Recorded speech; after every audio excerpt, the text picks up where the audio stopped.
ને મિત્રો મજામાં. મિત્રો મારે તમને આજે વાત કરવી છે કે પીઆઈ જે પોલીસ ઇન્સ્પેક્ટર ડાયરેક્ટ ભરતી, તો આ આમ જોઈએ તો અતિ અમૂલ્ય તક ગણાય. અને મિત્રો 60 જેટલી જગ્યા છે, તો એ પણ બહુ સારી વાત છે. કારણ કે માત્ર સ્નાતક કોઈ પણ વિષયમાં હોવું અને ઉંમર 20 થી 35 વર્ષ, 31/12/2018 ના રોજ. એ સિવાય તમને ખ્યાલ છે કે જે છૂટછાટ મળે છે, બહેનોને ખાસ કરીને અમુક કેટેગરીમાં 10-10 વર્ષ સુધી, એટલે 45 સુધી જઈ શકાય. એ સિવાય માજી સૈનિકને એ બધી તમને નોટિફિકેશનમાં જોવા મળશે. યાદ રાખજો, 31/12 જ ફોર્મ 1 વાગ્યા સુધીમાં ભરપાઈ કરવાનું છે. તમે ઓનલાઈન જે ફોર્મની જે વેબસાઇટ છે, આપણે જાણીએ છીએ જીપીએસસી ઓજસ ગુજરાત.gov.in ની અંદર ભરી દેજો. મિત્રો આ જે સ્કેલ છે એ પણ તમને આપ્યું છે.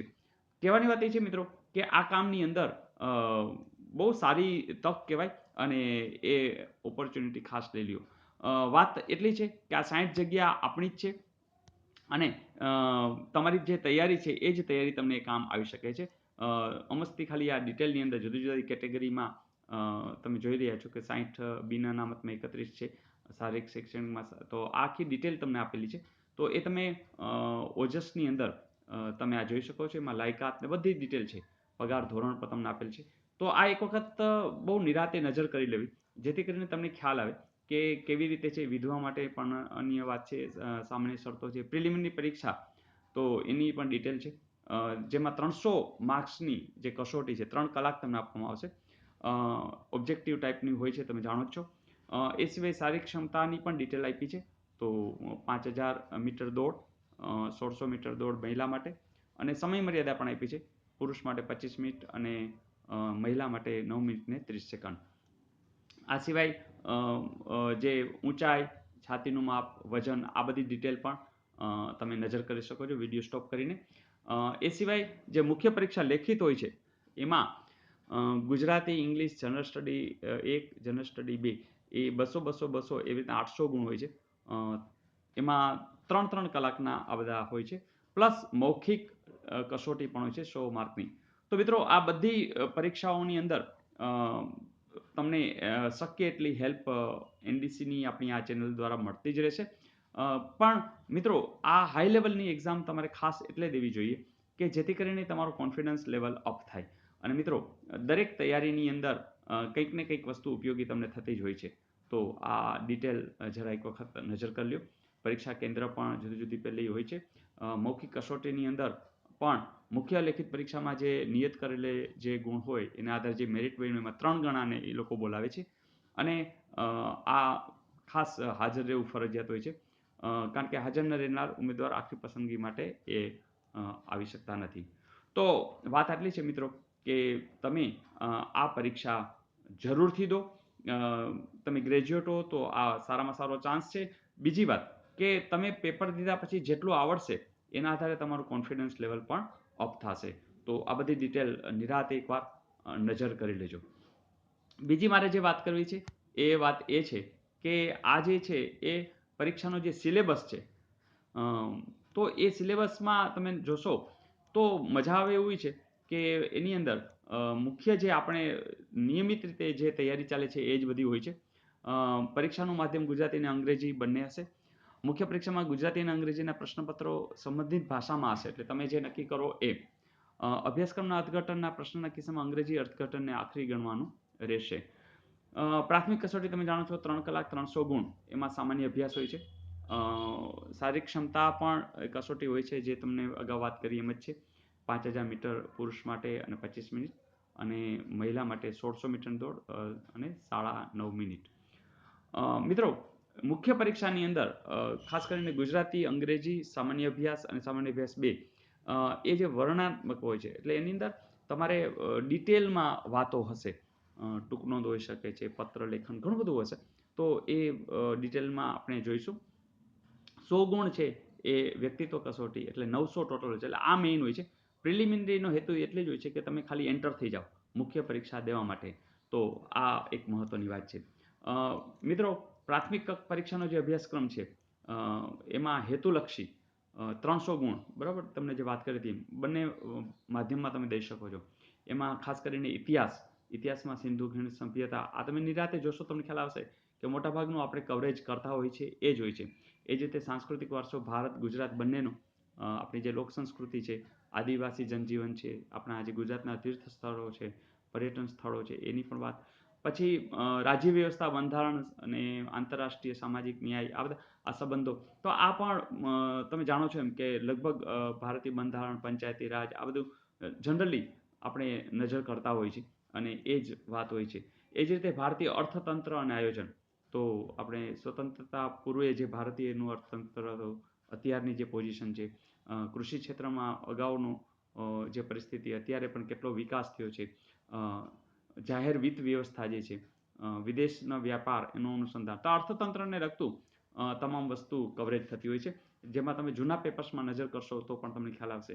ભૂગોળની અંદર સૂર્યમંડળથી માંડી અને અત્યાર સુધીનું આબોહવીય જે કંઈ મહાસાગર છે, દરિયાઈ અને ખંડીય સંશોધનો, તો ભૌતિક, રાસાયણિક, જૈવિક, આ બધી વસ્તુ જે ભૂગોળને સ્પર્શે છે એનું પણ અનુસંધાન.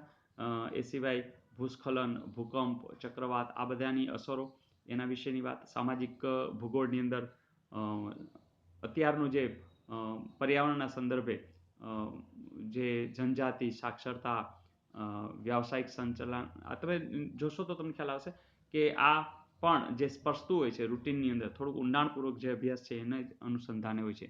એ જ રીતે આર્થિક ભૂગોળની અંદર પણ આ મુદ્દાઓ આપ્યા છે, જેમાં કૃષિ, ઉદ્યોગ, સેવાઓ, મુખ્ય લાક્ષણિકતાઓ, પાયાના ઉદ્યોગો વગેરે વગેરે.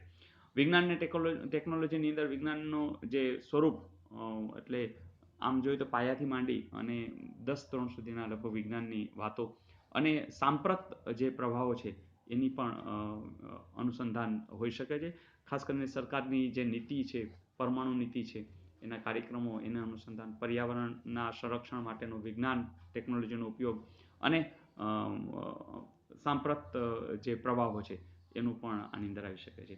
ત્યાર પછી સામાન્ય બૌદ્ધિક ક્ષમતા, જેમાં તમે રિઝનિંગ, તાર્કિક ને વિશ્લેષણતા ક્ષમતા, સંખ્યાઓની શ્રેણી, જે આપણે ખૂબ બધા વિડીયોઝ છે, વેન આકૃતિઓ, ઘડિયાળ, મધ્યક, મધ્યસ્થ, ઘાત અને ઘાતાંક, ટકા, સાદું વ્યાજ, સમય, કાર્ય, ભૌમિતિક આકૃતિ, માહિતીનું અર્થઘટન વગેરે.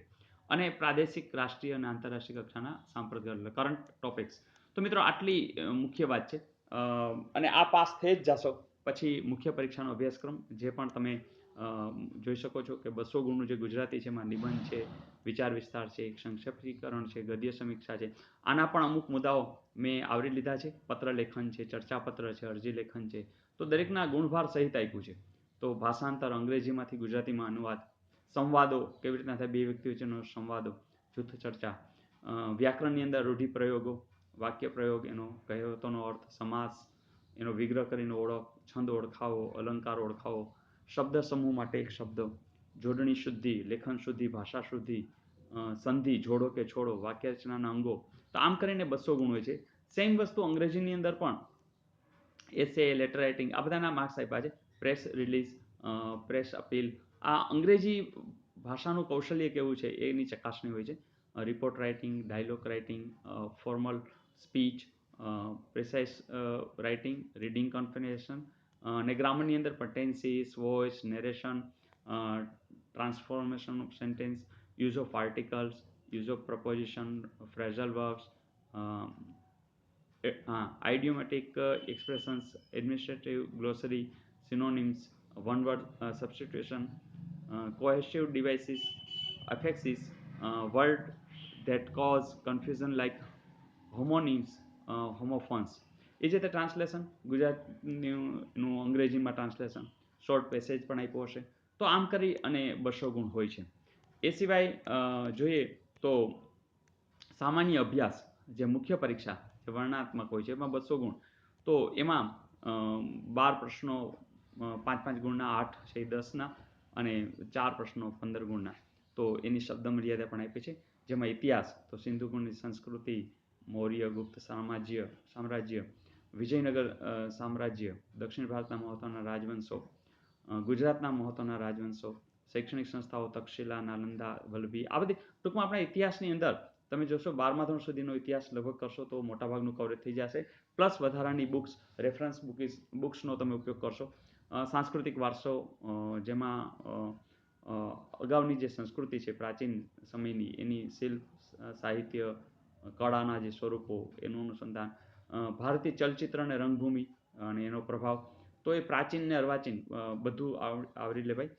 ગુજરાતના કળા અને કસબ, રંગભૂમિ, લોક સંસ્કૃતિ, દરિયાકાંઠાની સંસ્કૃતિ, આદિવાસી સંસ્કૃતિ, ભૂગોળની અંદર પણ ગુજરાત અને ભારતની ભૌતિક લાક્ષણિકતા, સંશોધનો, આર્થિક પ્રવૃત્તિ, તમે આમ જોશો ને તો મોટાભાગના એક વખતનો અભ્યાસ એ થોડો ઊંડાણપૂર્વકનો અભ્યાસ તમને ઉપયોગી થઈ રહ્યો છે. વિજ્ઞાન અને ટેકનોલોજીની પણ એ જ વાત કે જે હાલની અંદર અંતરિક્ષ કાર્યક્રમો, એ સિવાયના આઈટી જે છે એને લગતું, અને ખાસ ઇનોવેશન્સ બધા ટેકનોલોજીમાં જે થઈ રહ્યા છે તો એનો પણ એની સિદ્ધિ, એની પણ વાતો. એ જ રીતે પ્રાદેશિક, રાષ્ટ્રીય અને આંતરરાષ્ટ્રીય કક્ષાના સાંપ્રત ઘટનાઓનો પણ આની અંદર ઉલ્લેખ થશે.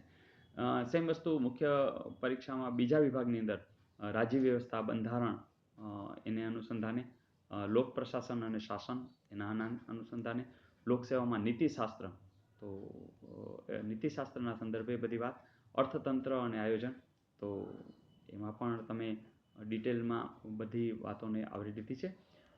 તો આ રીતે આખો જે સિલેબસ છે એનું અનુસંધાન છે. અંગ્રેજીમાં પણ નોટિફિકેશનમાં તમે નજર કરશો તો એ બધું આપેલું છે. તો મિત્રો કહેવાની વાત એ છે કે આ વખતેની જે પરીક્ષા છે એ પરીક્ષાની અંદર તમે જે 60 જગ્યાઓ છે એ 60 જગ્યાઓ ખૂબ જ જે કહેવાય મહત્વની ગણાય, કારણ કે ડાયરેક્ટ પીઆઈ એક આ સરસ કન્સેપ્ટ છે. જનરલી તમે જાણો છો કે કોન્સ્ટેબલ, પછી હેડ કોન્સ્ટેબલ, એમ આસિસ્ટન્ટ, એમ કરતાં પીએસઆઈ ને પછી પીઆઈ સુધી પહોંચાતું હોય છે. તો એક આ સપનું હોય છે બધાને, અને એમાં તમે સીધા જો પીઆઈ સુધી પહોંચો છો તો પછીના પ્રમોશનમાં ખૂબ ઝડપથી મહત્વના હોદ્દા સુધી પહોંચી શકો છો. તો મિત્રો એક ઝલક મારે ખાસ આપવાની હતી. જો તમે હજુ ફોર્મ ન ભર્યા હોય તો આજે જ ભરી દો, કારણ કે 31 છે એ છેલ્લી છે. અને તમે જાણો છો એમ આપણા 1500-1600 જેટલા વિડીયો તો મુકાઈ ગયા છે ને હજુ પણ આવશે, જે ક્યાંક ને ક્યાંક તમને ઉપયોગી થશે અને થશે. તો મિત્રો, wish you all the best. ખૂબ આગળ વધો, ખૂબ સારી તૈયારી કરો. We are with you. આવજો.